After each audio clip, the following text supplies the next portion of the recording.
ખોડિયાર માતાજીના પ્રાગટ્ય દિવસે શોભાયાત્રા નીકળી।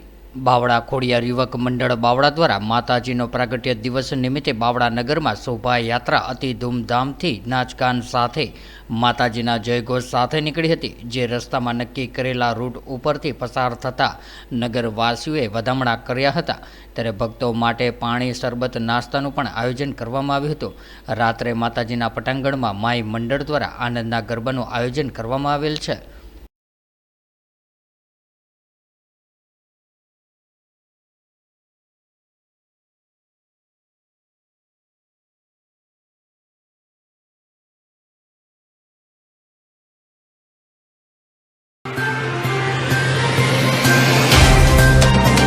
तो व्हाट्सएप, ट्विटर, फेसबुक, इंस्टा जहाँ भी आपका अकाउंट है, इसे शेयर बटन के द्वारा वहाँ पर शेयर करें।